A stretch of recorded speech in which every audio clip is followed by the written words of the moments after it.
you've got adults who are actually behaving like children, and you've got children who are expected to behave like adults. Children are expected, the barriers are taken down so that children can become sexualized, or they're expected at quite an early age to think of themselves as having white privilege or being oppressed.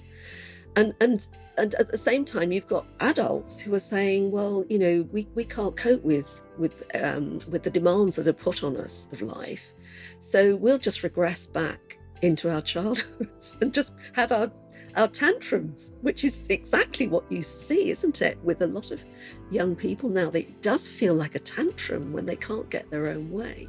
But I wonder whether it's more of a kind of societal change in the way that we parent, in the kind of expectations we have of children, and the overprotectiveness of children. You must be some kind of therapist? I am some kind of therapist, and I'm about to take you on a journey through the inner wilderness.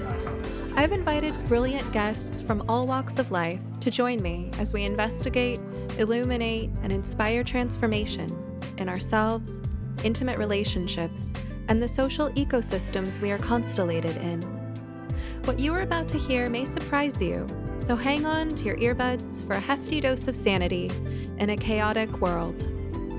I am Stephanie Wynn, a licensed marriage and family therapist, branching out and building bridges between psychology and everything else under the sun.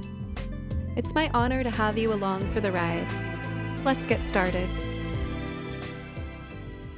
Before we begin today's episode, I have a couple of exciting announcements I don't want you to miss out on. Number one, the film I am proud to be a part of, Affirmation Generation, is now available. This film does an incredible job of exposing the gender crisis, and we want it to reach therapists, doctors, parents, teachers, politicians, and anyone in a position to care. You can stream our early access edition of this film online anytime, as well as watch the trailer, learn more, or donate to the film at affirmationgenerationmovie.com. Number two, I've started a new private online community for listeners of this podcast. You can find it at somekindoftherapist.locals.com. This new offering fulfills several needs. Over the past year, my reach has grown exponentially, and while it delights me to know that my podcast is now in the top 2.5% globally, the matching rise in the amount of emails and DMs I receive has been overwhelming. It's simply too much for one person to handle, and while I care about my listeners, staring at a screen typing words at them for free feeds neither my stomach nor my soul. I had to create some kind of filter to make my engagement feel sustainable and nourishing to me. And fortunately, this is exactly what Locals was designed to do for independent content creators like myself. When you join my Locals community as a supporting member for $8 a month, you get to submit questions that I will answer in members-only Q&A live streams. I'm also considering offering behind-the-scenes early access to new podcasts as they're being recorded.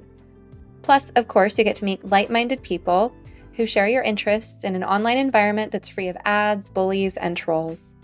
With Locals, you also get to choose how much you reveal about yourself on your profile, so you can be undercover or out in the open. And you get to select whether your posts in my community are visible to anyone who drops by or only to other committed members.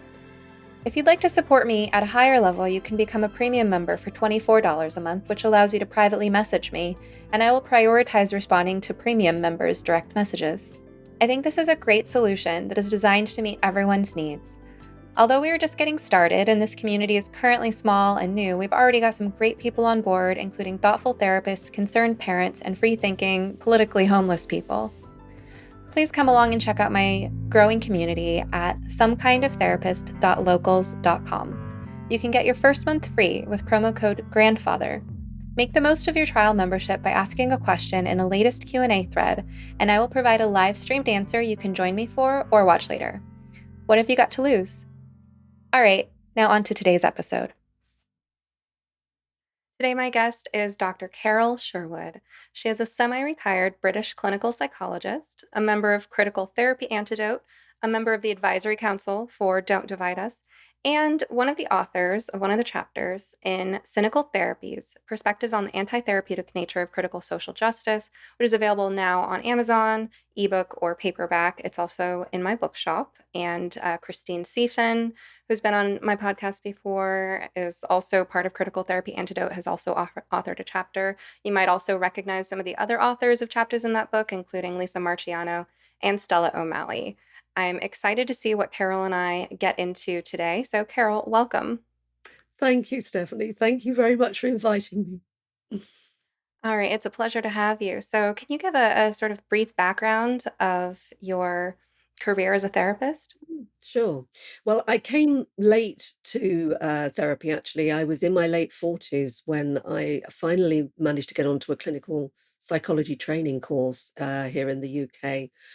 And I specialized in physical health conditions in particular. When I graduated, I had a particular interest in physical health, having worked for a doctor's surgery as a manager for some years and seeing a lot of people really struggling to cope psychologically with their physical health. So I decided I wanted to specialize in that and in trauma, because I'm also interested in trauma. And so I got a job working at an inner city hospital in London in the clinical health psychology department. So I work with people with HIV, I work with people with chronic pain, with chronic fatigue, with sexual assault. That was another speciality. And the final years of my work with the National Health Service was with people with cancer and in palliative care. So it's quite a broad spectrum of physical health difficulties. And I believe you must have been very good at it, Carole, because before we started recording, we just got into this conversation. And before I knew it, I was about to tear up. We were talking about my chronic health stuff, and you were just stepping into such a nurturing role, talking me through the chronic health stuff like you knew. So Well, it I never believe your goes patients were very away. lucky to have you. Oh, thank you very much, Stephanie. It's such a pleasure to be here. And you worked for the NHS.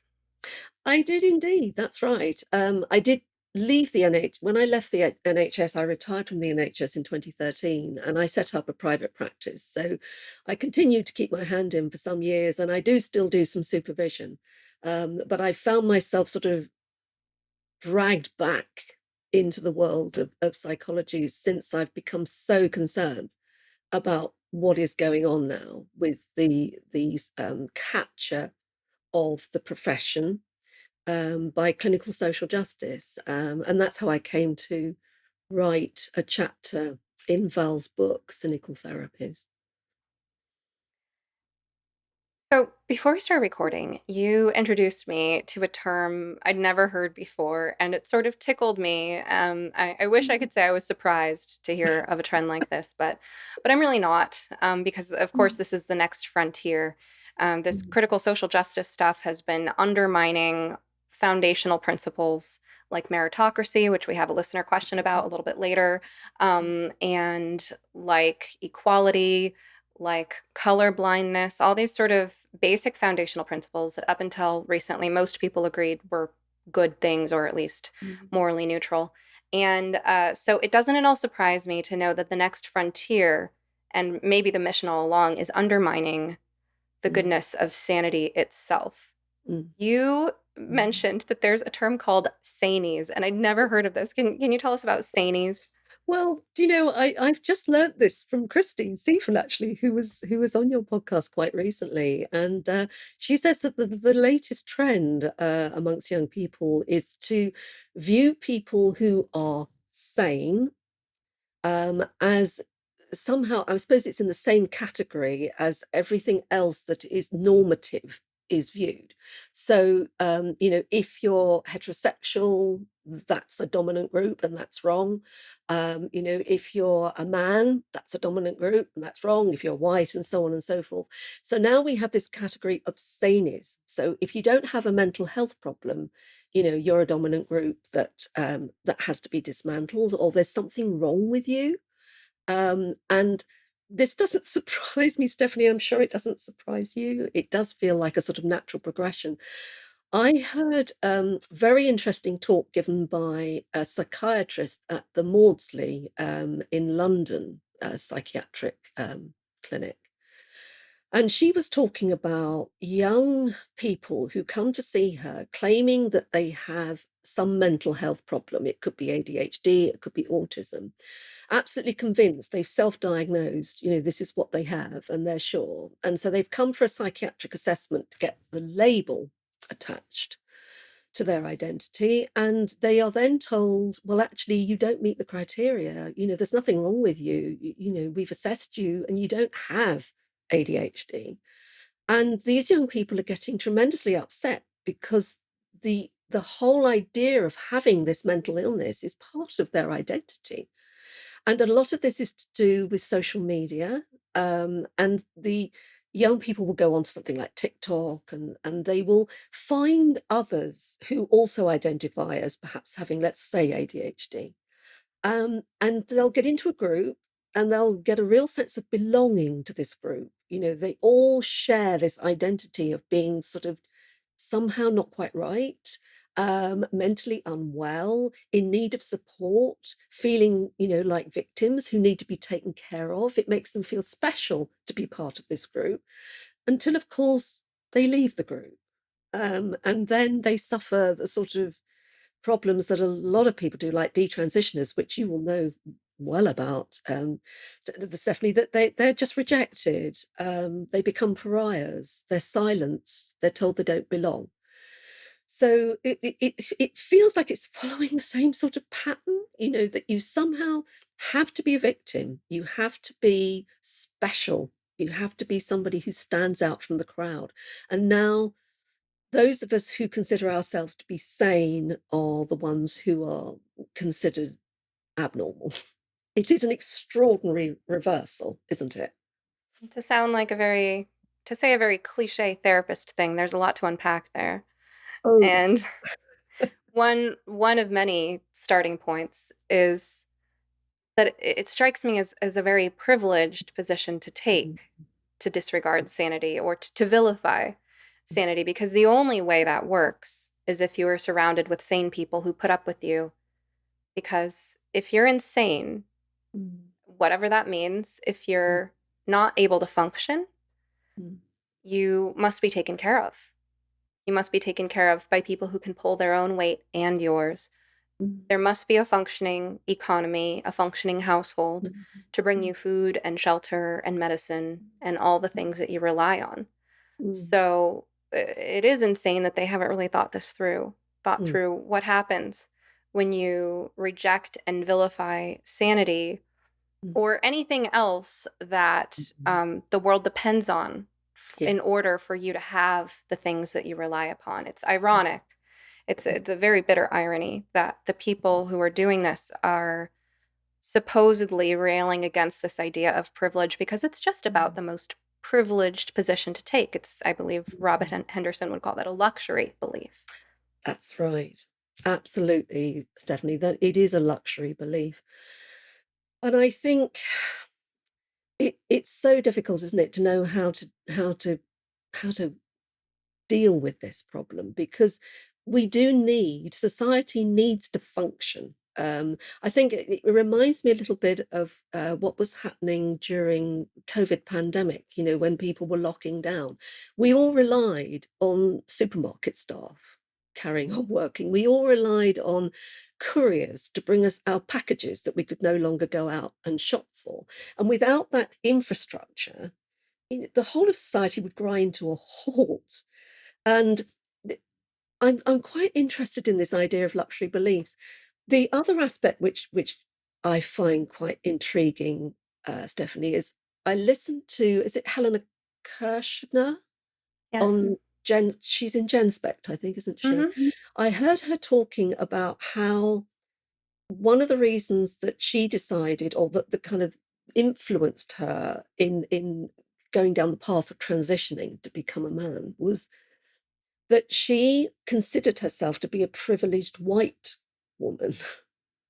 And she found that so uncomfortable position to be in that in a way, it seemed the ideal thing to do was to become a victim, to become one of those minority groups, so that she would no longer be attacked for being a privileged woman. And I wonder if there is an element of this, that if you are one of those dominant groups or in a member of one of those dominant groups, the only way that you can protect yourself is by becoming a victim, to see yourself as somebody who's not part of that dominant group anymore. And that helps you to feel special. It helps you to be looked after. As you say, there is a sort of element here, isn't there, of not wanting to grow up, not wanting to be responsible, a responsible adult, expecting other people to do everything for you. But life doesn't work like that. Well, it does for some people, but it isn't like that, is it? And it leads to resentment in those who are having to look after those people, It who perpetuates the drama triangle forever, keeps someone perpetually in exactly. victim mode, another in rescuer, and Exactly, and that there is a sort of rescuing element to this as well, isn't there? Those people who are trying to say, "Oh, these poor minority people, they're so disadvantaged, and we should be doing this." But you just think, have you got some sort of rescue fantasy? I mean, I'm not a psychoanalyst, I don't know, but it does make me think in that way, that they're sort of helping to perpetuate this myth that there's something wrong with this person, or there's something wrong with being sane. There's something wrong with being an ordinary, normal, whatever that means, person. I'm seeing all these branches, all these ways we could go. There's a incentives and secondary gain, behavioral psychology is something we could examine. I've heard requests from listeners that we talk about secondary gain more because this is a very Oh, useful great. concept this day and age. I'm Okay. also thinking about how there seems to be a wish to regress to this infantile state of dependency, right, in which your every Mm, need is predicted and cared mm, for by this mm, all loving, all knowing, all powerful being. mm, And what the infant can be free to express itself in any way. The infant can mm, rage and tantrum, kick and mm, scream, and it will still mm, be cared for. mm, So when I think about this sort of infantile state, I think back to my conversation, for example, with Laura Wiley Haynes on developmental trauma, and she talks a lot about the importance of the mother-infant bond and nurturance and secure mm, attachment. And mm, so there's a potential direction we could examine here about how maybe the lack of secure bond and adequate time with caregivers in early life is creating this mm, foundation that leaves people with a void where they're craving. Maybe they didn't get enough. mm, They didn't complete that infantile state uh, mm, to their satisfaction enough to grow out of it. So maybe there's a mm. longing to regress to something that was incomplete there.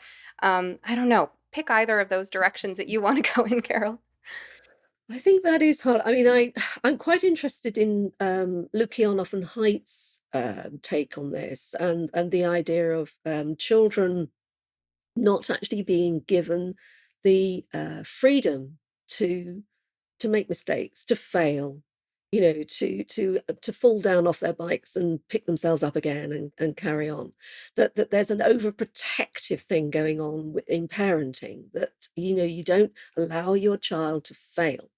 And I do wonder, you end up with a generation of people who are not used to that. They're being used to being praised and told that whatever they do, they are special. They do, they're really important. You end up with really quite an entitled generation who don't know how to cope when they go out into the wider world. And perhaps it's at that point that they think, I just can't cope with this. I mean, it's like when they go to university, they're expecting universities to look after them as if they're at home. They're meant to be safe places for them rather than places of learning and development and growth. And at the same time, it's interesting. I was having a conversation with some people from Don't Divide Us about this when we were talking about indoctrination in schools and things like this. And the idea that adults, alongside this, that you've got adults who are actually behaving like children, and you've got children who are expected to behave like adults. Children are expected, the barriers are taken down so that children can become sexualized, or they're expected at quite an early age to think of themselves as having white privilege or being oppressed.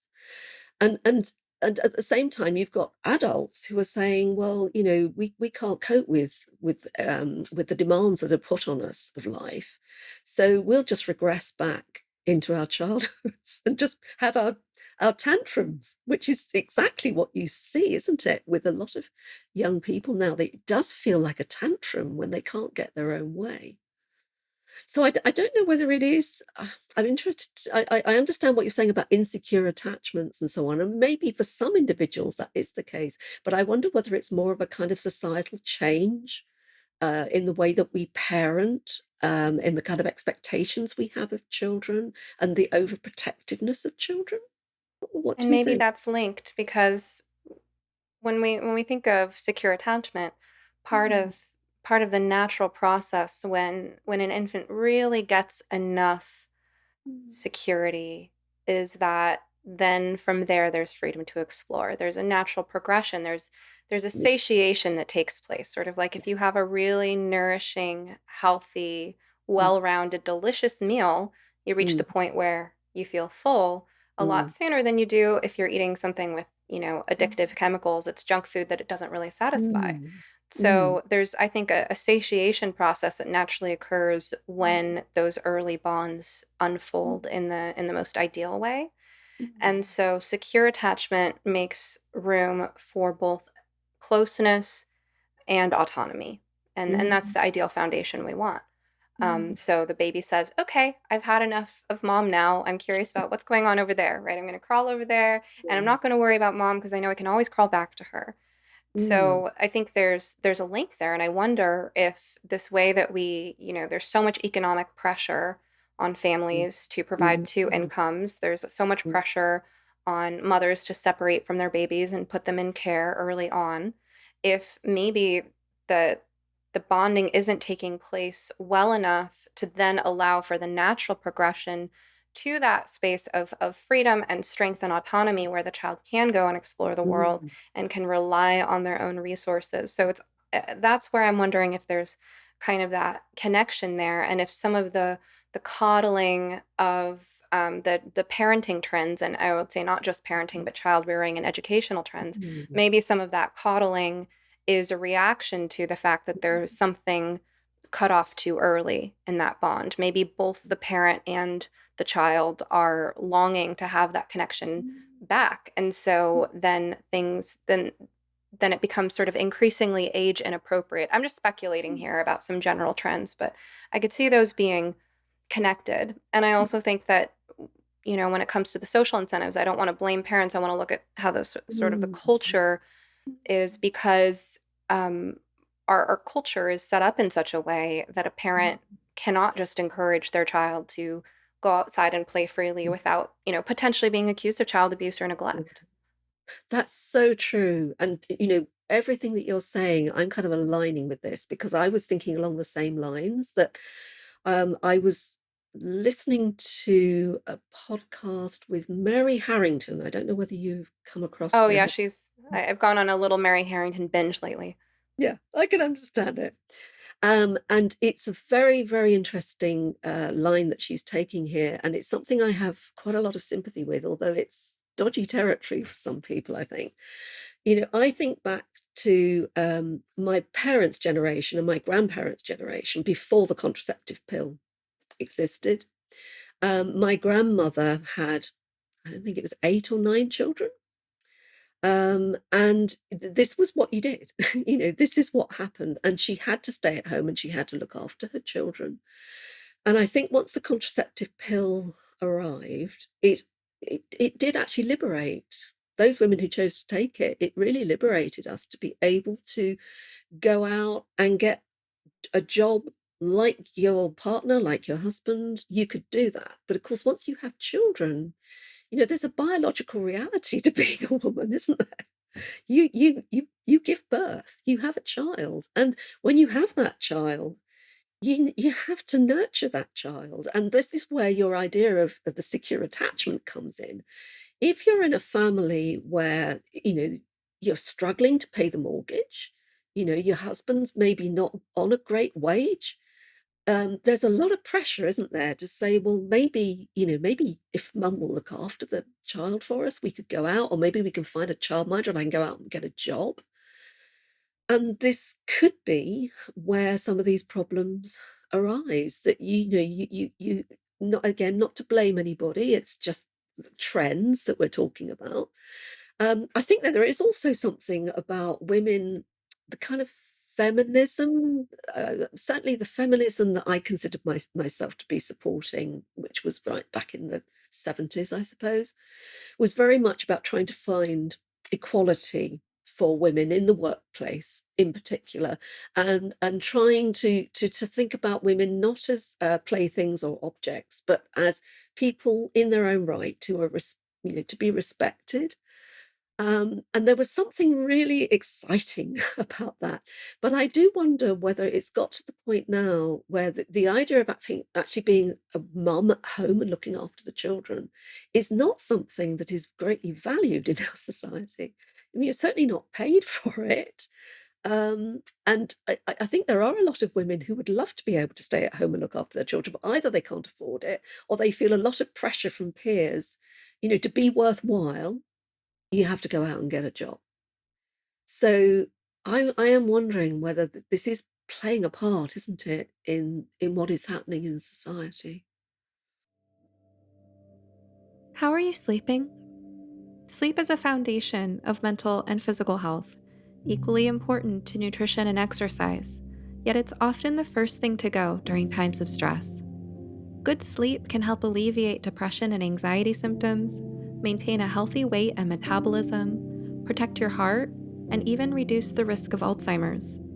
Yet still, a third of Americans struggle with sleep, and temperature is one of the main reasons. Before I got an 8 sleep, I was already an expert in sleep hygiene and practiced what I preach to my clients. But I would still wake up overheated in the middle of the night and unable to fall back asleep for 1 or 2 hours. Adjusting the air temperature and blankets was not enough. The mattress itself was keeping me hot. But now, I'm sleeping soundly through the night and waking up refreshed thanks to my 8 Sleep Pod Pro cover. The Pod Pro cover by 8 Sleep is the most advanced solution on the market for thermoregulation. It pairs dynamic cooling and heating with biometric tracking.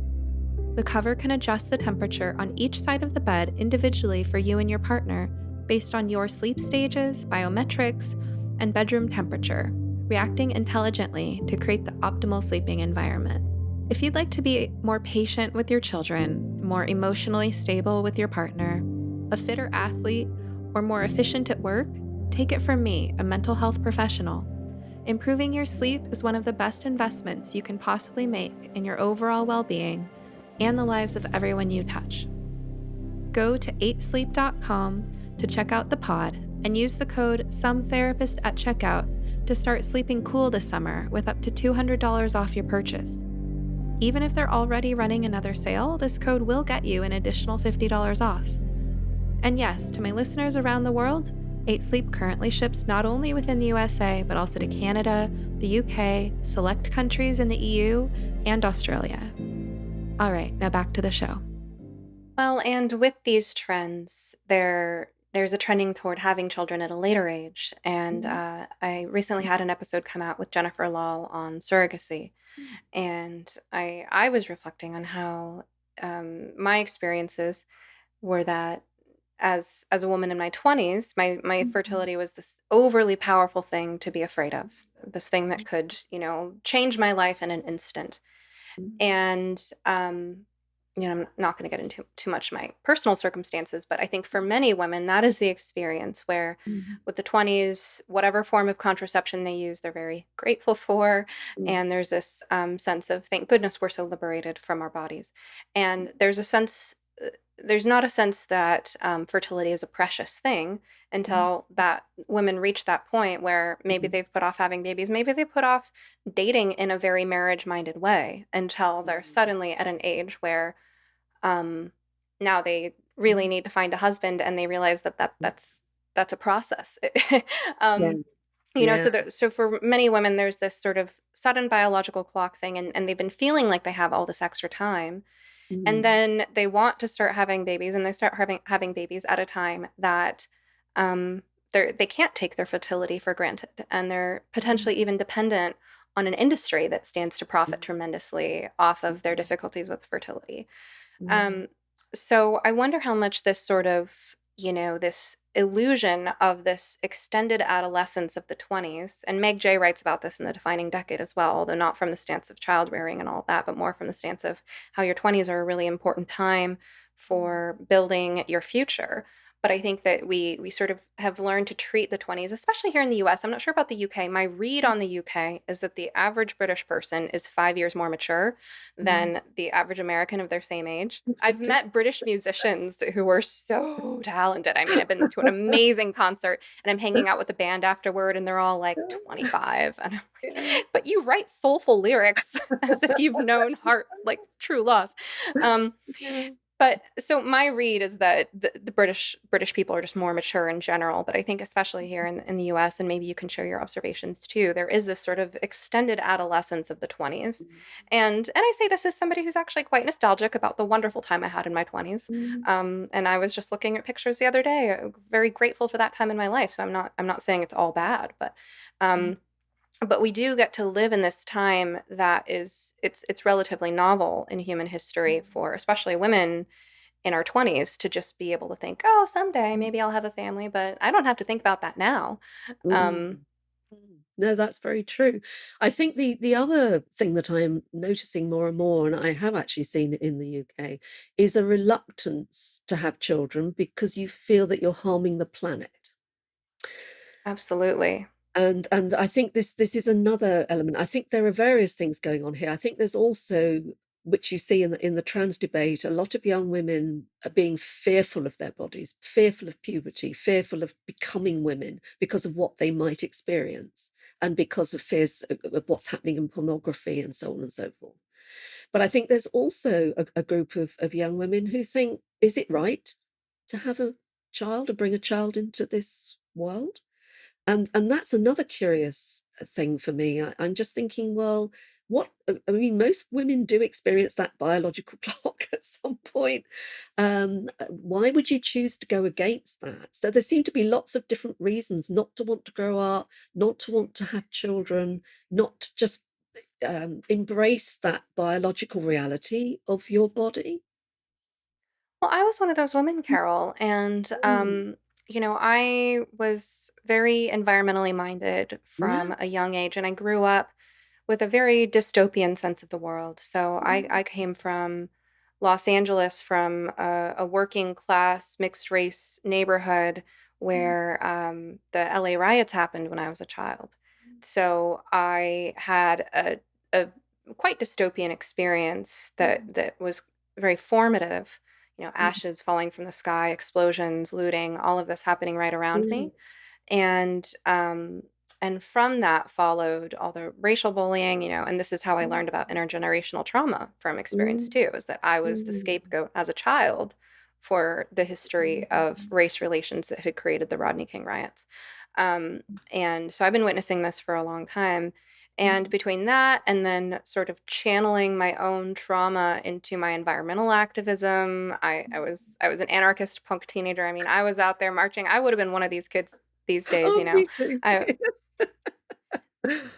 and I absolutely had that sense. And I Mm. rode my bike in protest. I didn't learn to drive until I was like 20. Mm. I and that was also difficult because when you're riding your bike in a congested car-driven city, you end up Mhm. feeling a lot of animosity and anger towards the aggressive Yeah. drivers and the pollution. And Yeah. um so I was pretty radical in that way, and I saw the world through that particular lens, and I feel like I really understand it. I have a lot of compassion for it because some people do grow up in Mhm.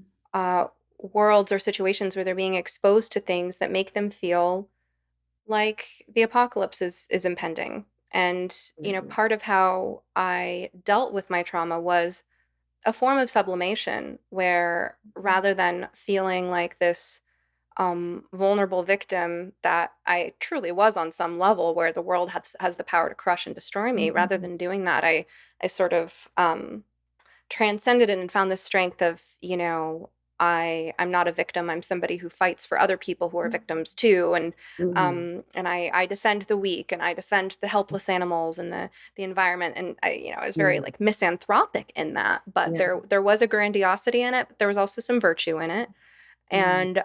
and that was part of how I coped. And so, when you have that worldview and you expose yourself to this vision of the world that is bleak, where you learn about climate change, you learn about pollution Mm. and environmental destruction, biodiversity loss, all of these things, it really does feel like the world is ending, Yeah. and it is hard to envision a stable enough world that it feels like a secure place to have children. Mm. I think daddy issues definitely played a role for me, and Mm. probably do for a lot of people, having a sense, if your parents divorced, or if they were never Mm. married, or if you were abandoned or abused, that Mm. also gives a sense that I don't live in a safe enough world that I could find a partner to have children with and trust that person to Mm. stick around and provide for me.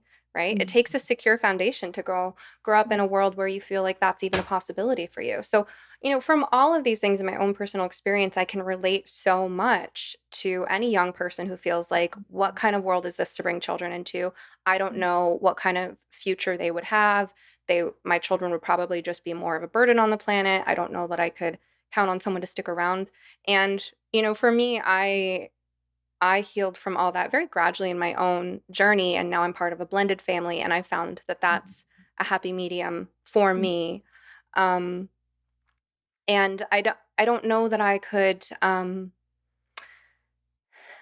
don't know that I could honestly say to someone who feels that way that it doesn't make perfect sense. I think it is certainly a jaded lens to look through, but it's an understandable one, and I would want to sort of help Mm. that person understand how they came to those conclusions. But I would also, if I were in a position to, counsel or advise someone who was thinking like that, I would also want to examine their sense of the preciousness of life, Mm. the beauty of life, and also how brief our time is, and for women especially, how narrow that fertile window really Yeah. is.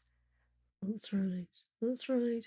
No, that's really interesting, hearing that experience that you've had, Stephanie, I think. And it helps me to understand. I mean, I can remember, I suppose because I am quite ancient now, going through experiences like this myself, because when I was a young woman, there were threats of nuclear Armageddon. I remember Mm. going on, actually, I went on a CND march with my son when he was little.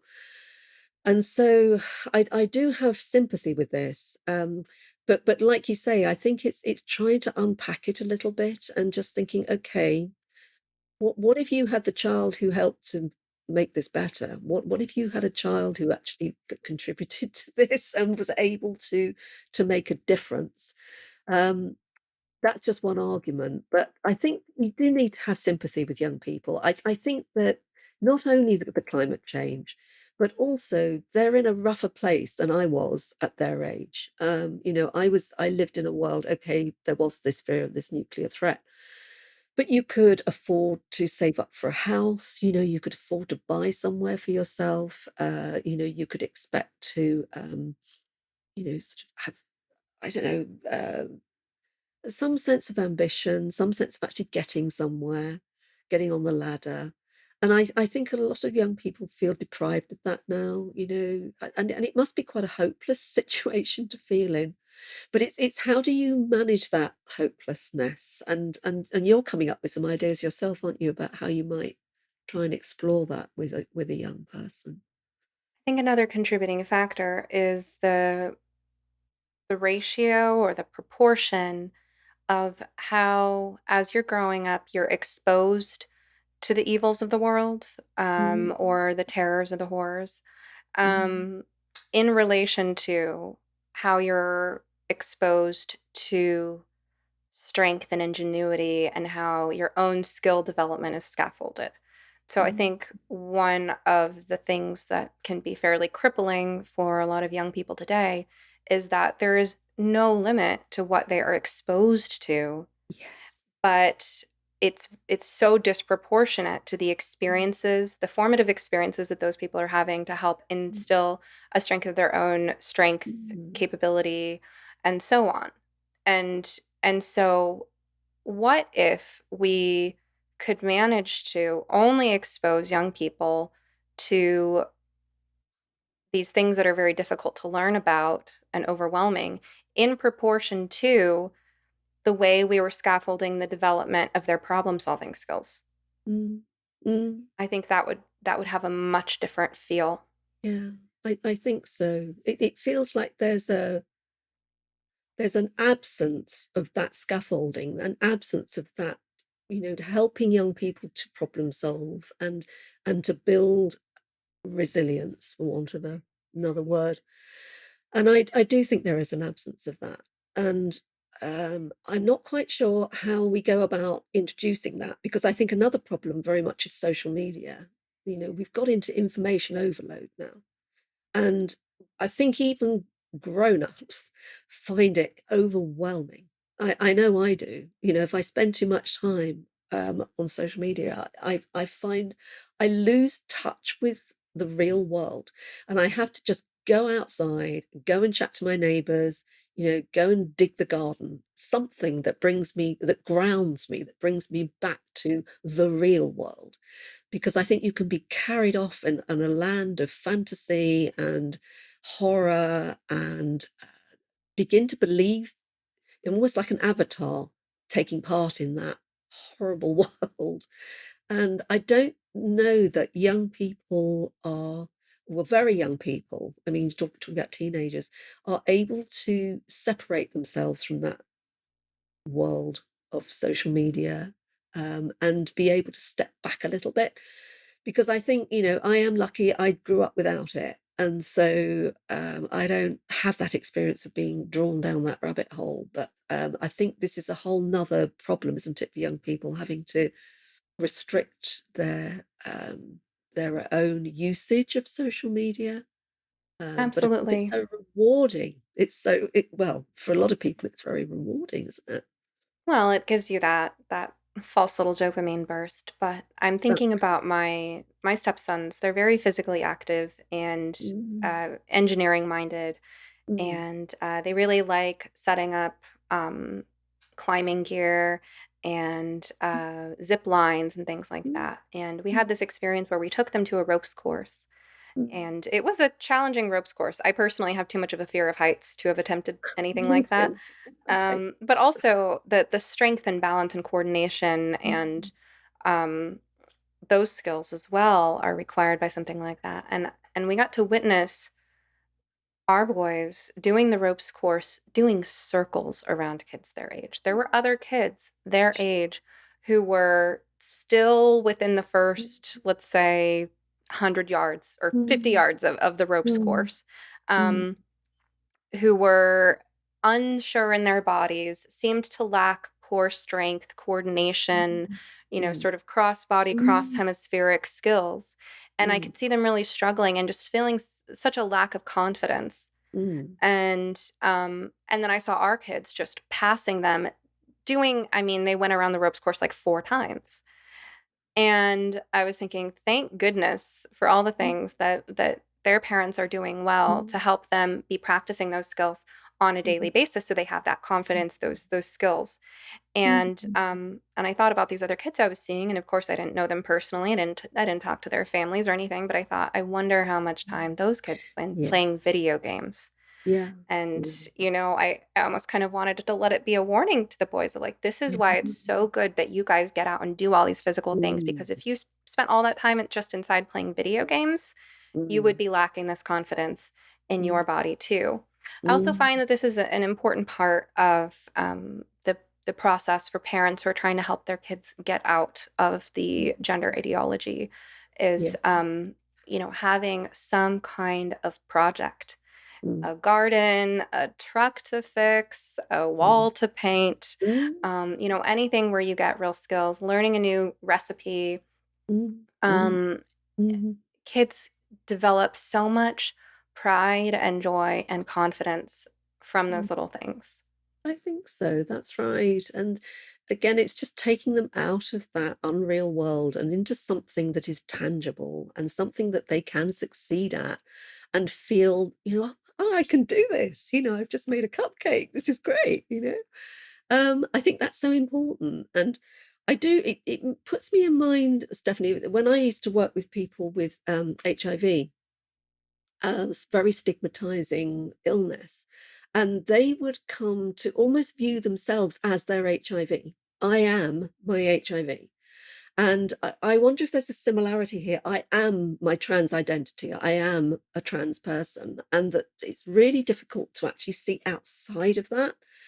And as soon as you start to think, well, what other things can you do? What other things are you interested in? What other sort of hobbies or whatever, what else is there about you other than this one thing that you're identifying with?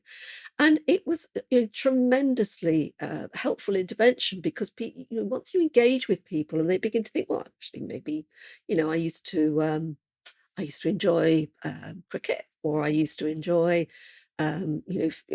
trying out different recipes to feed my kids.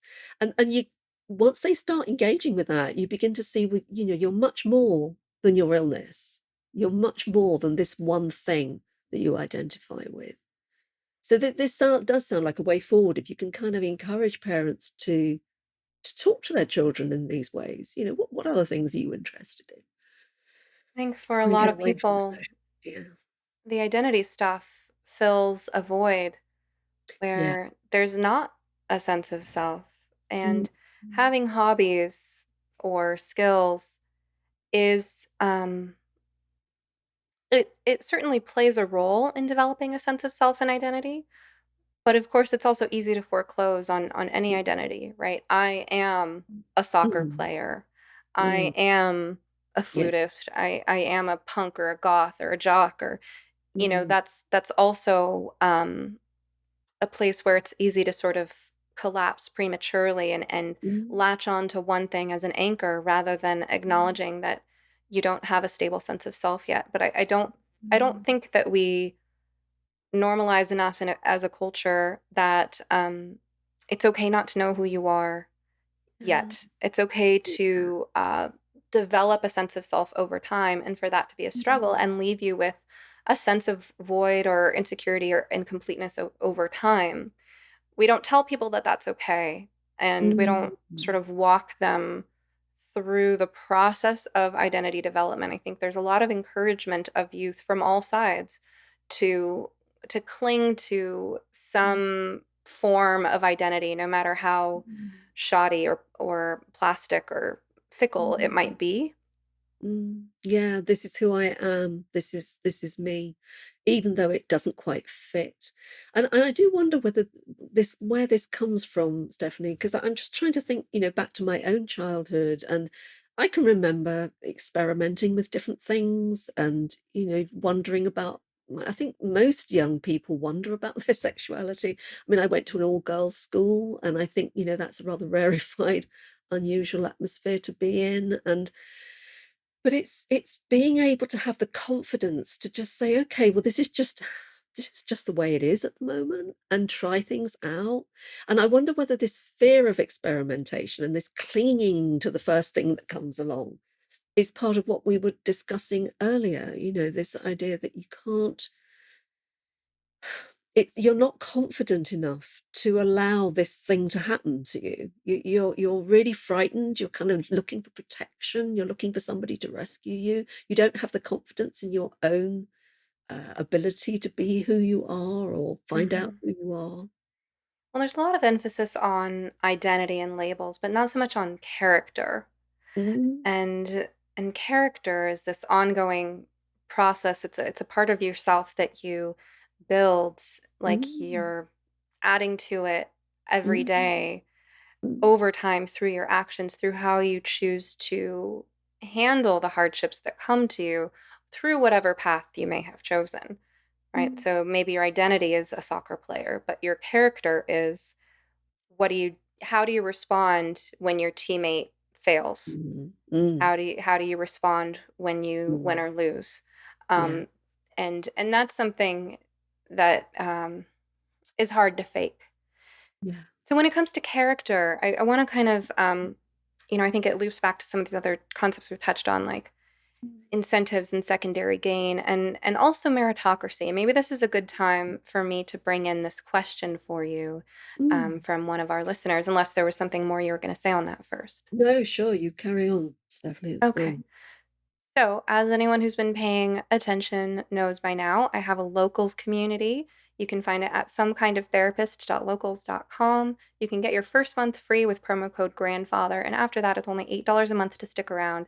As a member of my locals community, you get to meet other people who are listeners of this show and have private discussions in a space that's protected from ads, bullies, and trolls. You also get to ask questions of my guests, like Dr. Carole, and questions for me, which I will respond to in periodic members-only exclusive live stream Q&As. And of course, you can join for the live stream, but it'll be recorded and available to you after any time. So if you ever want to ask me a question or ask a question of my future guests, please consider joining our locals community at somekindoftherapist.locals.com. So today's question comes from one of our locals members because I'm in the habit of letting my members know who my upcoming guests are going to be. And so if you want that privilege in the future, please join. Today's question for Dr. Carole Sherwood comes from Christo. Thank you again, Christo, for supplying so many excellent questions and helping getting the conversation started in my tiny but growing community. So Christo says, Dr. Sherwood, in the United States, we have a current presidential candidate named Vivek Ramaswamy, who is a very successful entrepreneur and author of the books Woke Incorporated, 2021, and Nation of Victims, 2022. Critical of things like CRT and environmental, social, and corporate governance, ESG, Ramaswamy is a strong proponent of meritocracy. What do you think about meritocracy? Does meritocracy have a shadow side? Who wins and who loses? That's an interesting question, Christo. Thank you. I like the idea of the shadow side. This is something that I'm learning a bit more about, a Jungian approach. And I think that's an interesting idea. Yeah, I mean, I have heard of his work, and I am also aware of the criticisms of meritocracy, and how it's coming in for a hard time now. But I guess what I wonder about is without it, without that ambition to become or to make something of your life, where is the incentive to even get out of bed in the morning? You know, we're creatures, that need a reason to get out of bed and to do something with our lives. And I think there is a sort of reward that we get, isn't there, from that behavior. If you go to work and you work really hard and your boss sees you working hard and says, you've done a really good job, I'd like to offer you a promotion, you get a reward from that, which means that you're going to work even harder to get further up the tree if that is what you want to do. But I think there is probably a shadow side to meritocracy, isn't there? And I think what CRT or proponents of CRT are arguing is that, it's not fair on those who don't have the opportunities, who can't actually get onto that ladder because of, their experiences in life which have held them back, whether that's racism or homophobia or whatever it might be. And so that's probably the shadow side, isn't it? That it kind of holds people back who cannot get anywhere near that ladder to begin to climb it. But I do wonder that there's also something here about the meaning of life and the purpose of life, and it makes me think of Viktor Frankl, and the importance of finding meaning in life. And if there is no way in which you can advance yourself, and you're just told, for example, on the basis of immutable characteristics, maybe you're white and you're a man, and therefore you're excluded because you have to go down for somebody else to come up. What is your life going to be like? Why would you bother? Isn't there a kind of a sense of hopelessness in this? The sense, well, I'm never going to get anywhere, so why should I bother? And do you know what occurs to me? And sorry, Christopher, I'm going slightly off piste here, but I'm thinking about something that I was reading about earlier, which is about transactivists, men who feel that as men, they should be ashamed because they are men. They are white men. And white men are now, I mean, they're accused of toxic masculinity. They're told they're too dominant, that they're abusive. There's a whole load of sort of criticisms of men. And I wonder whether this is the kind of effect that you get in a society that is actually downplaying meritocracy and actually saying, do you know, why should we bother with you because you're a dominant male who isn't worth anything? So what would you do? You'd feel hopeless, you'd feel angry, you'd feel resentful. And maybe, I mean, going back to our earlier discussion, maybe there's something about feeling quite angry towards women because women seem to have it all. You know, women are the ones who are valued, women are put into the top jobs. And it just seems to me that there's a kind of unhealthy aspect to this, that if you do away with the ability of people to strive, to benefit from that striving and to get that reward, they will become resentful, angry, hopeless people, won't they? As a therapist, I've gotten an up close and personal view at what people tend to struggle with day in and day out. Turns out it's almost universal that we know we should be taking better care of ourselves in terms of the basic building blocks of well being, like diet and exercise. But as valuable as it is for our mental and physical health to change our lifestyle habits, it's also much easier said than done. People often set goals that are too lofty, only to feel even worse about themselves when their aspirations inevitably fail. That's why I recommend starting with positive changes that are as simple as possible. Enter my new favorite beverage line. Organifi makes it so easy to improve your nutrition and start feeling better right now, with refreshing plant-based blends of superfoods and adaptogens that you can just mix with water. My personal favorite is their green juice. It contains moringa, ashwagandha, chlorella, spirulina, wheatgrass, beets, turmeric, mint, lemon, and coconut water. 100% organic with no added sugar, and it tastes great. My family loves Organifi Gold, which promotes relaxation and restful sleep, served mixed with warm almond milk before bed. Organifi also makes several other powerful blends, all organic and loaded with vitamins, minerals, antioxidants, phytonutrients, anti-inflammatory herbs, and adaptogens. For less than $3 and 3 grams of sugar per serving, you can start giving your cells the support they need to manage stress and feel good. Check out their product line at Organifi.com. That's spelled ORGANIFI.com. And use promo code SOMETherapist to get 20% off your entire order. Your whole body will thank you.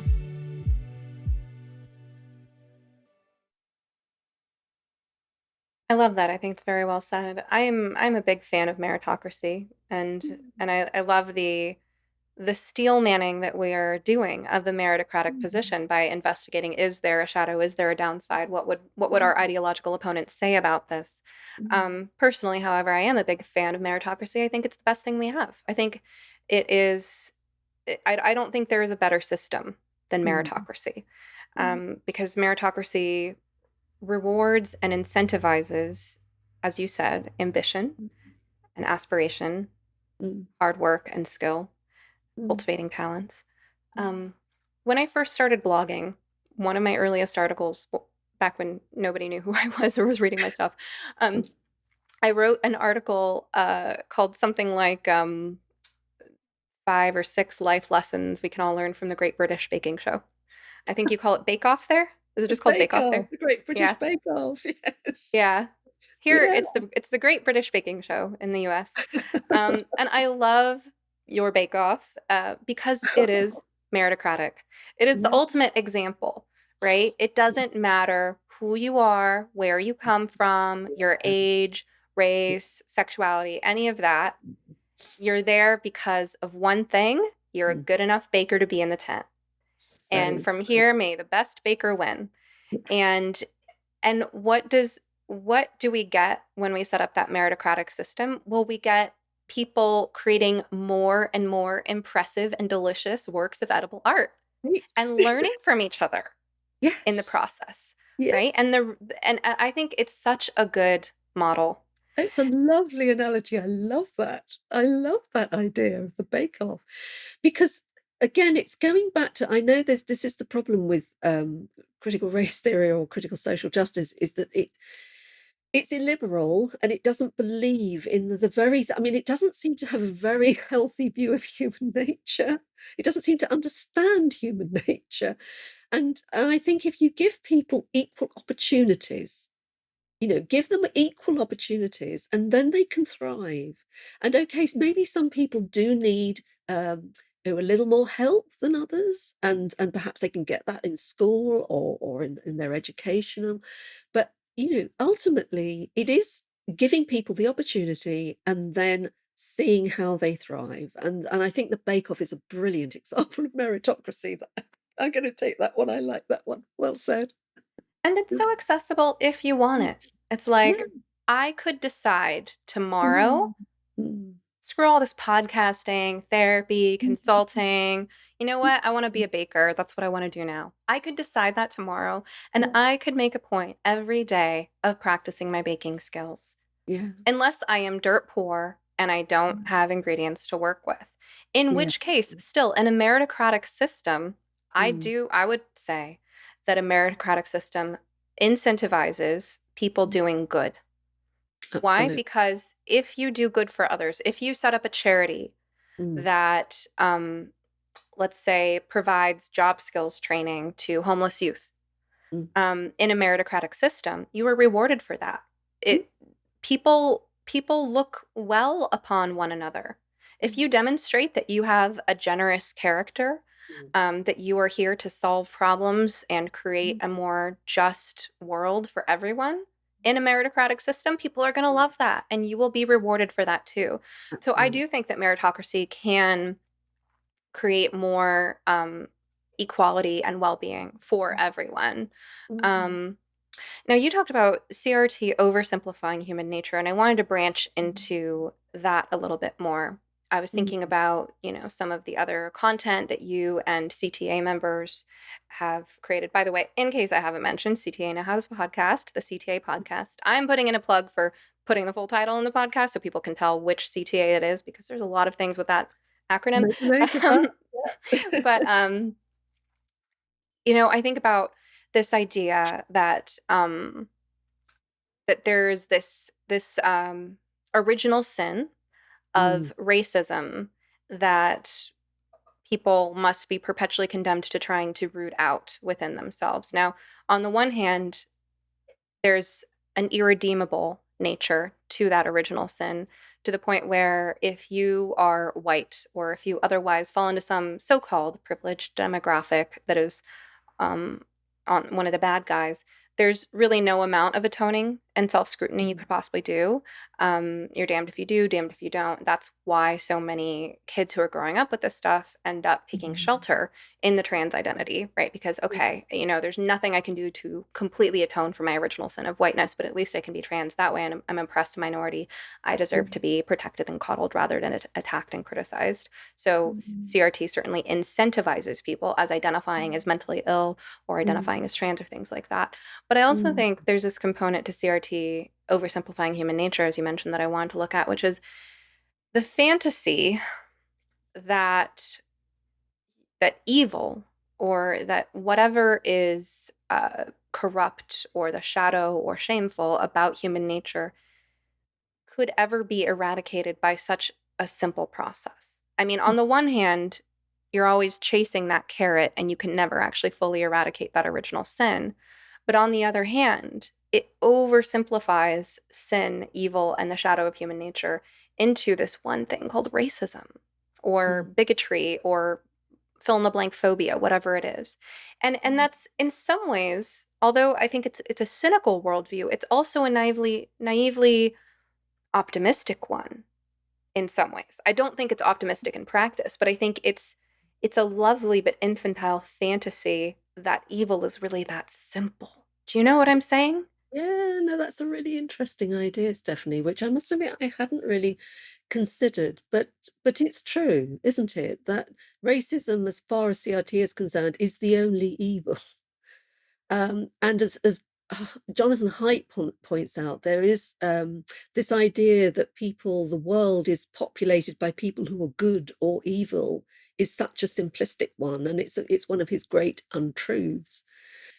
I think if you look at it from an evolutionary perspective, it's kind of inbuilt in a way, isn't it? This idea that we are all, I suppose, use the word prejudiced against things that we don't understand or things that are different to us, people who are different to us. We are hardwired to look for threat. That's what human beings do to keep ourselves safe. If we see somebody in a room who looks different to us, then we're going to pay attention to it because that's how we're hardwired. Doesn't necessarily mean we're going to make judgments about that person. But I do wonder whether this complete focus on racism as being the only evil is a misguided one, isn't it? Because we miss all the other things that could be evil about ourselves.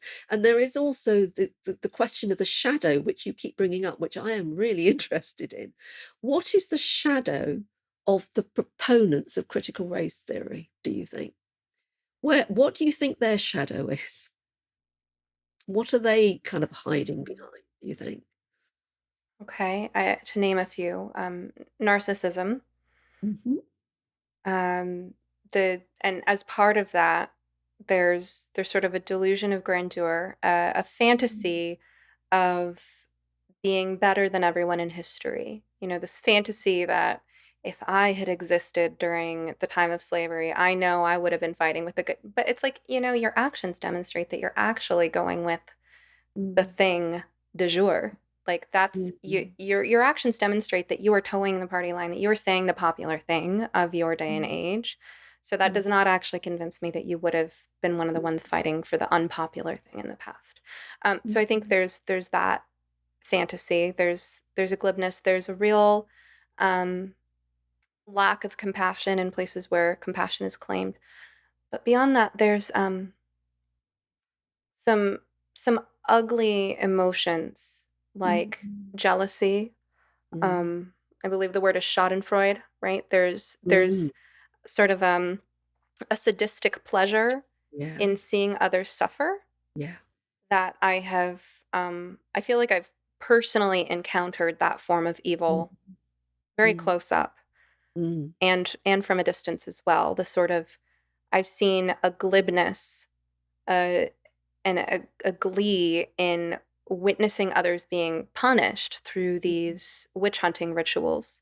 mm, So I think there's a sadism, mm, and mm, that sadism is primal, and it can come from a number of places in people's individual lives. But the desire to see others punished, um, the yeah, desire to hurt and to take away, and also yeah. I forget the term for it, but there's science behind this. Maybe you can help me come up with the terms I'm looking for here. But you know how I have a quote on my therapy website by Pema Chodron that compassion can only exist between equals. Mm, Um, and so when it comes to the perception of unequal power dynamics, um, which is baked in to CRT, mm, um, if you see someone as less than you, as having less, you can feel pity, and you can mistake that as compassion, but it's not truly compassion in my no, view, right? no, It's pity or scorn or disgust. yeah. And then Yeah. if you see someone as having more power than you, you also we do not have the instinct to have compassion for those who we view as more Mm, powerful than us, whether wealthy or beautiful or mm, whatever it is. mm, Our instinct is to tear that person down off their pedestal. When we see someone on a pedestal, we want to knock them down.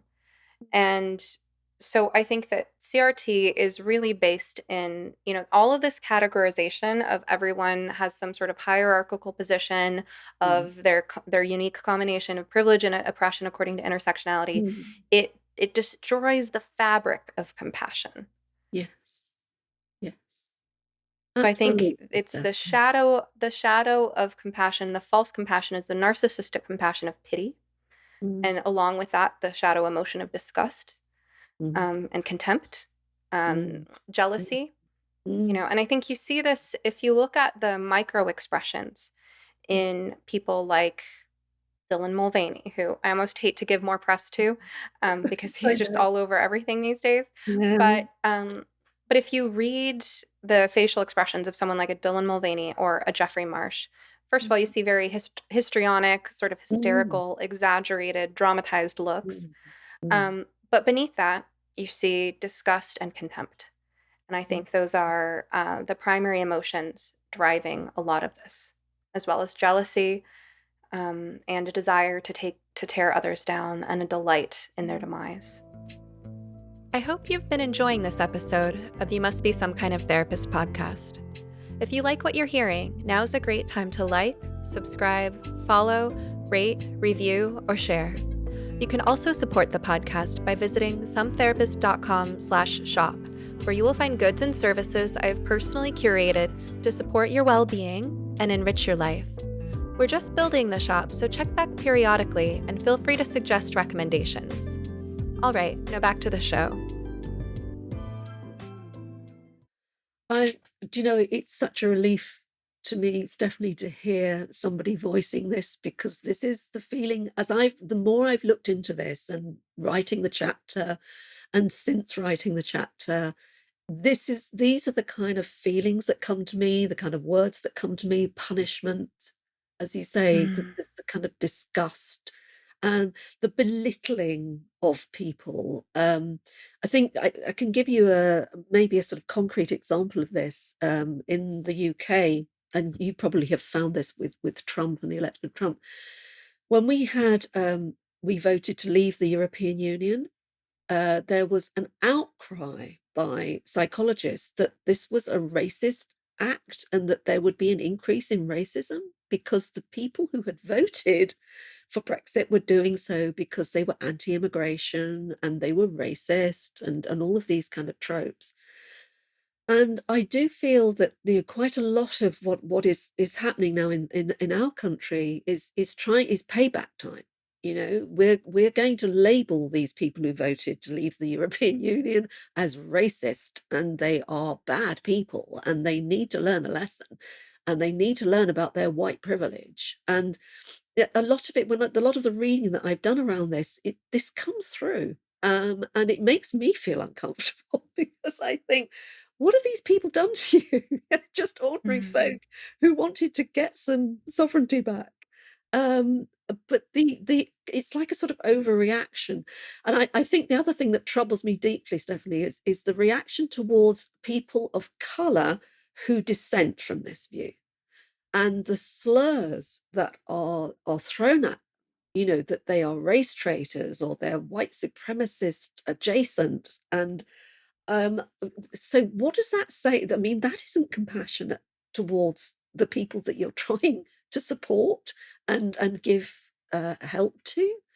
It doesn't add up. It's so contradictory. And so there are so many aspects of critical race theory that I find really, really troubling, not least the kind of ways of thinking that it encourages. So the whole blaming and shaming of people who don't agree with you or that are the wrong skin color.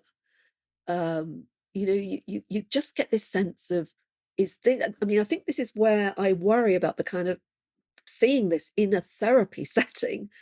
You know, when as soon as somebody comes through the door and they happen to be the wrong skin color, they're going to get a moral lecture about the privilege that they've got. And, you know, that is not therapeutic. That is not the role of a therapist, to make these kind of assumptions about somebody just on the basis of immutable characteristics. And it does feel punishing. And I worry about how this is going to manifest.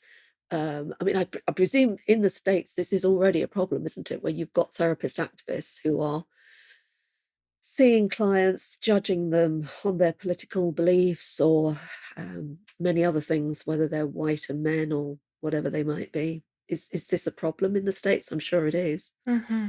Oh, yeah, absolutely. It happened to me once when I sought out a therapist who Mm, I just wanted to talk to find out if she would either be a good therapist or a good supervisor mm, for me. I didn't need supervision at that point. I was licensed, but mm, mm, someone to consult with. And mm, when I when I was seeking, one of the reasons I sought her out was because she was bicultural, because I was at the time working through my own matters of identity pertaining to being of mixed cultural background myself. Mm. But what she did is she took one look at me and made assumptions Mm. about me being white and what my motivations must be for Yeah. wanting to talk to someone of a bicultural background. And I got shamed and ridiculed for that at a consultation. And that took me some unpacking to do afterward. That was very Yeah. disturbing. She was, Yeah. I believe a clinical psychologist. I believe she had a doctorate, and was a Mm. supervisor. Um, Yeah. so I've Yeah. seen this, but I wonder, when I sort of brought this part of the conversation in, I introduced the idea of, is it naive to hold on to this fantasy that evil is really that simple, right? And because if you oversimplify it, then you're Mm. off the hook for as far as critical thinking and self-examination go. You don't have to think of yourself as someone who could potentially be duped, or who potentially has some, let's say evil impulses or shadow Mm. impulses within you, Yeah. um, because you're on the right side of history. And I wonder what it might all be distracting us from. It seems like a lot of smoke and mirrors. It seems like this wild goose chase that, Mm. everyone is so fixed on Mm. rooting out this one particular sin of racism, with the Mm. idea that if you just wipe out this so-called white supremacist or colonizer mentality, Mm. then we'll live in a utopia. Mm. And it's like, if only it were that simple. I mean, I think it's a very cynical worldview, as your Mhm. book, also implies you see the same way. But, even if we could eradicate racism, I mean, how many people's worlds would fall apart to learn that we, in fact, still had to contend with Yeah. things in our human nature that are ugly and destructive, Mm. that we can still be at war with ourselves and with one another, and that we can still deceive and trick and mock and ridicule, and in fact that those are the habits of mind we've been practicing all along, that we've been doing this witch hunt, That's right. and then it And looks it's for a new believing target. exactly, Stephanie. So it will not cease, will it? Even if we got to that utopia, it will not cease because they'll find something else that they don't like, that they want to dismantle, that they want to disrupt, that they want to do away with. Because this is the way this ideology works. It's never satisfied. It will go on until it eats its own, and that's quite clear. People who have been part of it and find their way out of it are cancelled. They're abused and so on. So there is no end in sight. So Hmm. there is a naivety about it, isn't there? But it's to use the word naivety is not quite right, because that's a nice light little word. It is cynical, and it's really worrying to find this in the world of therapy, where you would hope that people who are vulnerable and have mental health problems can actually come and see somebody who, in good faith, wants to help them, is not going to judge them on the basis of, whether they're the wrong sex or the wrong colour. They're actually going to be open-minded and non-judgmental, and act with them in good faith to try and assess what their difficulties are and try and find a way of helping them to overcome their mental health difficulties. That's what we're trained to do, isn't it? That's what we do as psychotherapists. We're not trying to change the world. We're not trying to socially engineer society. And I think what troubles me also about this is that, a lot of this is going under the radar. I think there are clinicians who are, whether they believe it or not, thinking that they're doing traditional therapy. I mean, I actually found, you may have come across this yourself, Stephanie. I actually found a quote from somebody who is clearly an activist therapist on Twitter, who says, "I'd love to have clients who identify systematic oppression as something worth focusing on in therapy, but that's not what brings people in the door." Says it all, doesn't it, really? Of So course it does. disappointed. Just trying to enforce your worldview on people who really don't want it. Thank Well, and you. that and I also hear a lack of skill. This person has been Mm, trained as an activist at the mm, expense of being trained as a therapist. So they mm, know what to do if someone comes in sharing their worldview. They mm, know to get angry and blame the systems of oppression with your client, and then your client feels seen and heard, and you feel like you've saved mm. them. But And they then don't know what? what to do with Yeah, someone who wants to take responsibility for making changes in their life, because maybe this isn't something they've learned or yeah, practiced themselves, or yeah. maybe it's based on, to get to the root of the problem, you have to help people with the Mhm. secondary gain. And that's a concept that has come up on this podcast before. People have asked me to talk more about it. So, Yeah. Carole, can I ask you to help me define secondary gain? Well, I think I can give an example of how it used to operate when I worked in the hospital in clinical health psychology. And so you would have a client who would be really quite vulnerable and never really be able to come to terms with their illness. And they would tend to end up hospitalized with increasing frequency. And I remember talking to the medical team about this, and they would be perplexed. We've tried everything we can to get this person better, but they still keep turning up and needing a hospital bed. And I said, well, what are they actually gaining from this? Well, yeah, they're comfortable, they're being looked after, they're getting a good food, they're getting lots of company and attention. When they leave the hospital, they lose all of that. They're living in some horrible little shack somewhere, without anybody to look after them, and they can't afford to go out and get food, or they can't actually go out and get food because they're too sick. So this was my understanding. Well, that's one example, isn't it, of a kind of secondary gain, that you get something from being unwell. You get something from being vulnerable, and there's no incentive to actually get better and to get well, because you get all your needs met by not being well. Does that make And you sense?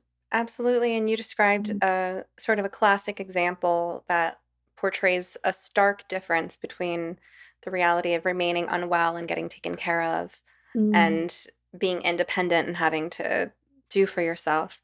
And mm, I would say to a lesser degree that secondary gain is implicated to some extent or another in almost all mental health conditions for which someone seeks mm, counseling, because mm, if there were not any benefit, if there mm, were no secondary gain mm, to the symptom or disease, however you conceptualize it, the unwanted behavior, then they wouldn't need therapy. All you would have to do is say, I want to make mm, this change in my life, mm, and then make the change in your life. There are mm, countless resources for helping a person make change. If you want to mm, improve your diet, there are 1,000 different books you could read on mm. what constitutes a healthy diet. You're going to get different Mm, opinions, but the point is that if you know the change you want to make, and there's mm, nothing standing in your way, and there's nothing that you're getting out of staying where you are, then mm. why on earth do you need a therapist for that?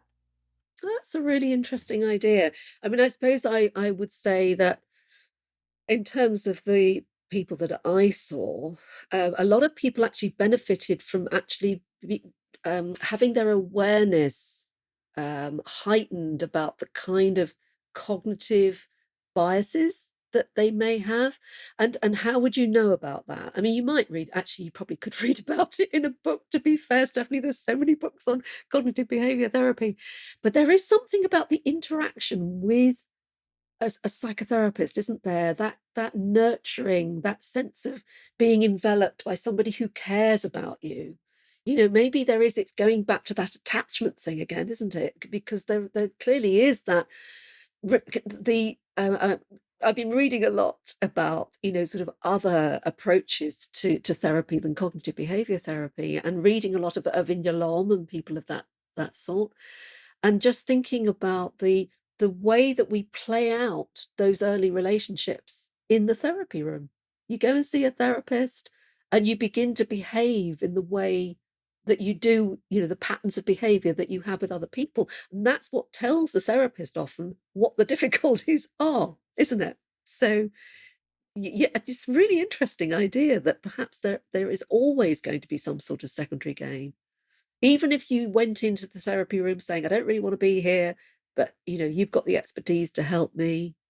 Just trying to think about, but then often people don't come if they don't want to come. They just don't come, do they? They DNA. So Well, I've interesting. experienced people, my patients having such a wide range of ways that they relate to the therapeutic process itself. Mm. I've had Mm. people come to me saying that going to therapy feels like going to the dentist. It's a necessary evil. It's a Mm. painful thing that you torture yourself Mm. through because it's good for you. That's how they think of it. Mm. I don't really Mm. particularly enjoy working in that framework, but that's Yeah. what they're telling me about their Mm. resistance to Mm. vulnerability. Mm. And then there are people who it's the highlight of their week. But secondary gain can even apply in situations like that. And this is where I think classical training is so beneficial. And I wonder about Mm. the trainings that these activist therapists are going through, whether they're learning about things like Mm. this. Like for instance, Absolutely. I have had patients who I came to believe were clinging on to me Mm. as the one source of nurturance in their life at the expense of making improvements in their life. And I Mm. consider it like a form of emotional anorexia. So, someone who had significant childhood emotional neglect, someone who's accustomed to being like, the image that comes to mind is like a cactus or a camel, hoarding what little love in the form of water, metaphorically, Mm. you can for Mm. miles and miles and miles through the desert. Mm. Um, there are people who have grown so accustomed to having such an emotionally impoverished life, if not a materially impoverished life sometimes as well, that when they get that little bit of love that comes through me in the therapeutic relationship, Mm. that is their desert oasis. Yeah. And they're accustomed to the desert. And so my role in their life, and I've noticed this play out over the long term course of therapy with certain patients, I Mm. come to realize this person is coming to me as their weekly or biweekly watering hole so that they can continue trudging through the desert. They don't want to get out of the desert. Yeah. And I have had to quite painfully and painstakingly Mm. remove myself as a therapist in situations like that because I realized that their attachment to me as the one source of love in their life was keeping them from making more radical changes. Like, for example, leaving a toxic marriage or Mm. workplace environment or Mm. pursuing because I don't want to be the one source of love in anybody's life. No, I it's not want to healthy. help someone have a life that is abundant Yeah. with love. Yeah. Yeah, absolutely right. Yeah, that isn't your function as a therapist, is it? To just be there as the watering hole that people come to every week and yet nothing happens, nothing actually improves in their life. Your role is to help them, to do whatever's necessary to begin to sort their life out and be able to cope with that and those difficulties. So yeah, I mean, I've also seen people in the past who you get to a point where you realize there's no real change going on here, and yet they seem to love coming along to see you, which is very flattering. But as you say, this is not your role. Your role is to help people to learn how to cope with that and how to look at life and whatever the difficulties they have, and find a way of restoring their mental health, doing the things that they need to do. But I think you're absolutely right about what are therapists being taught in courses now, and certainly from the report that I did in the UK into UK clinical psychology training courses was alarming, because the training courses are beginning to, I mean, they are still, many of them are still teaching basic skills that are required, but more and more they seem to be encouraging social justice activism and moving away from the idea of the person as an individual towards the collective, which is not therapeutic at all, and also trying to diminish their expertise. There was an idea, one of the freedom of information requests we had, well, in fact, more than one, there were several that were talking about trying to degrade the idea of the expert. Now, I know that, okay, I may be an expert in helping people with their problems like depression or anxiety. The person who comes to see me is an expert in themselves, and I absolutely accept that. But to say that those people, because of their lived experience, are somehow more expert than I am, I mean, really? I mean, you wouldn't go to a cardiologist, would you, who just said, right, I mean, I'm not an expert, actually, I'm just You're the expert in That's you. where I want the best cardiologist, meritocracy. I want the best cardiologist, the best therapist. I want the expert. I certainly want the best pilot flying the plane.